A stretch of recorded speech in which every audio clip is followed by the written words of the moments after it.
नमस्कार।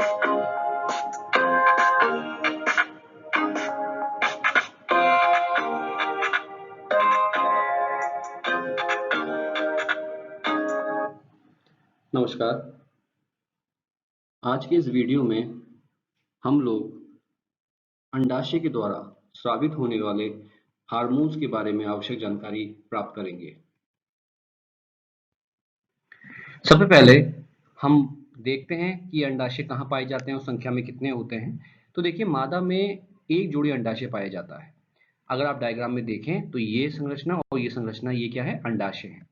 ये अंडाशय पाए कहाँ जाते हैं? तो देखिए, वृक्क के नीचे, ये जो वृक्क आप देख रहे हैं, इस वृक्क के काफी नीचे श्रोणि भाग में, ये भाग आपको कौन सा भाग है? श्रोणि भाग है। इसमें जो गर्भाशय है, ये जो संरचना आप देख रहे हैं गर्भाशय, इस गर्भाशय के दोनों ओर एक एक अंडाशय पाया जाता है। उदर भाग है ये श्रोणि भाग, और उसमें गर्भाशय के दोनों ओर एक एक अंडाशय आपका पाया जाता है। ये जो अंडाशय हैं, ये सामान्यतः दो प्रकार के हार्मोन्स का स्रावण करते हैं, जिनमें पहला है प्रोजेस्टेरोन और दूसरा कहलाता है एस्ट्रोजन। ये दोनों जो हार्मोन्स हैं, अगर हम इनकी रासायनिक प्रवृत्ति की बात करें तो ये वास्तव में क्या है? ये स्टेरॉइड्स हैं। ये क्या है? आपके स्टेरॉइड्स हैं। और चूंकि अंडाशय हार्मोन्स को मुक्त करता है, तो यहाँ पे यह एक अंतःस्रावी ग्रंथि के समान काम करता है। आप जानते हैं कि जो ग्रंथियां हार्मोन्स का स्रावण करती हैं उनको हम अंतःस्रावी एंडोक्राइन ग्लैंड्स कहते हैं। तो चूंकि अंडाशय द्वारा स्रावित होने वाले दो हार्मोन है, प्रोजेस्टेरोन और एस्ट्रोजन, इसलिए अंडाशय जो है एक एंडोक्राइन ग्लैंड के समान काम करता है। अब सबसे पहले हम बात करेंगे हार्मोन प्रोजेस्टेरोन की। क्या है ये? तो देखिए, ये बनता कैसे, पहले थोड़ा सा इस पे हम ध्यान देंगे। अंडोत्सर्ग की प्रक्रिया के दौरान ग्राफियन फॉलिक्यूल द्वारा अंड को मुक्त किया जाता है। आप अगर इस डायग्राम में देखें तो एक अंडाशय की अनुप्रस्थ काट है, जिसमें ये प्राथमिक फॉलिक्यूल्स हैं जो जनरल एपिथेलियम से बनते हैं। ये प्राथमिक फॉलिक्यूल फिर द्वितीयक फॉलिक्यूल बनाते हैं, और द्वितीयक फॉलिक्यूल फिर बनाते हैं तृतीयक फॉलिक्यूल। और ये तृतीयक फॉलिक्यूल जब परिपक्व हो जाते हैं तो ऐसी पुटिका को, ऐसी फॉलिक्यूल को हम ग्राफियन फॉलिक्यूल नाम देते हैं। रजोधर्म के 14वें दिन ये ग्राफियन फॉलिक्यूल फटता है, और इसके फटने से ये अंडा मुक्त हो जाता है। यदि ये मुक्त हुआ अंडा, जो ग्राफियन फॉलिक्यूल ने मुक्त किया है 14वें दिन, अगर ये अंडा अगले 6-7 दिनों में निषेचित हो जाता है, तो ये जो ग्राफियन फॉलिक्यूल है, ये परिवर्तित हो जाती है एक पीले रंग की ग्रंथि में, जिसको नाम देते हैं हम कॉर्पस ल्यूटियम।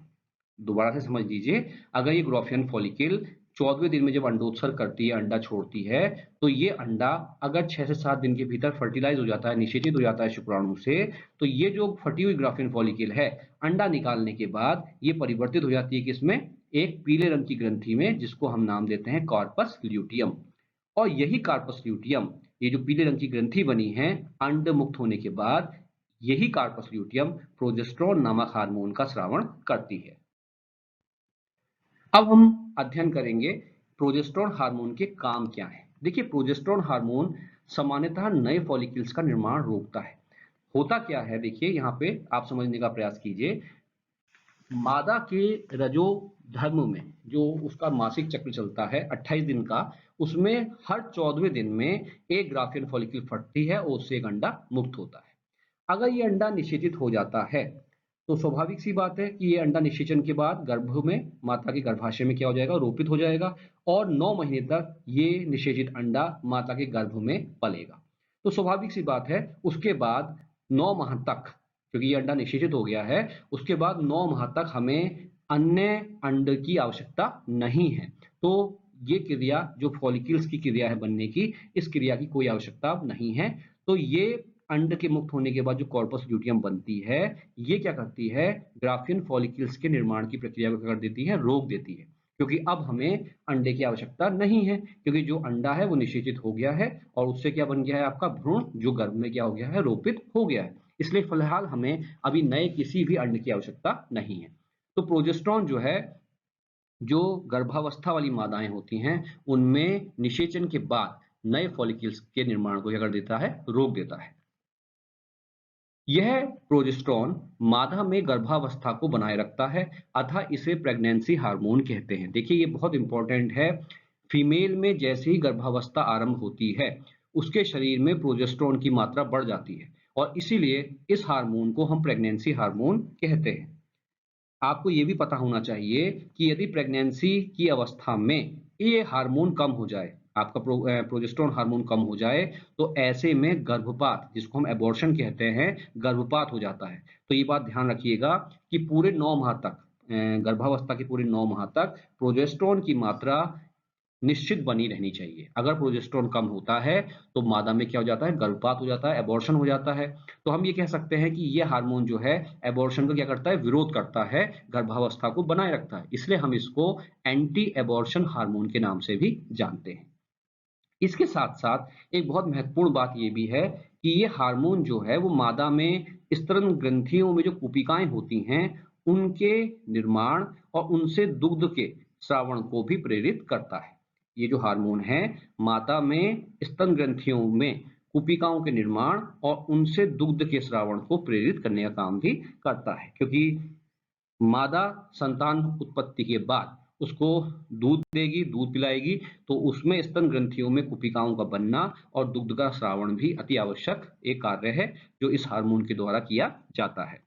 और अंतिम महत्वपूर्ण काम यह है कि ये मादा के शरीर के तापमान को बढ़ाता है। ये बात ध्यान रखिएगा, प्रोजेस्टेरोन हार्मोन जो है फीमेल के शरीर के तापमान को कंट्रोल करता है, बैलेंस करता है, इसीलिए हम इसे थर्मोजेनिक हार्मोन के नाम से भी जानते हैं। तो ये कुछ विशेष कार्य हैं जो आपके प्रोजेस्टेरोन के द्वारा किए जाते हैं। अब हम बात करते हैं दूसरे हार्मोन की, जिसको हम एस्ट्रोजन कहते हैं।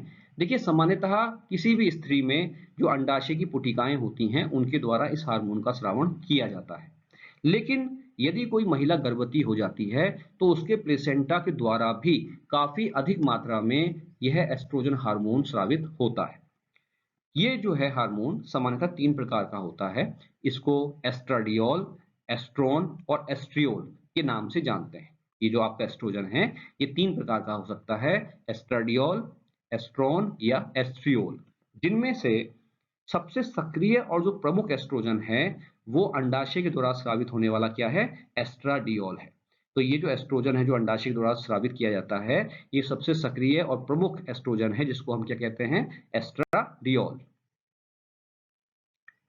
अब हम बात करते हैं एस्ट्रोजन के कार्य की। देखिए, एस्ट्रोजन का सबसे महत्वपूर्ण कार्य क्या है कि यह द्वितीयक लैंगिक अंगों को, जो आपके सेकेंडरी सेक्सुअल ऑर्गन्स होते हैं, उनको डेवलप करने में महत्वपूर्ण भूमिका निभाता है। यौवनावस्था में यह द्वितीयक लैंगिक लक्षणों को विकसित करता है।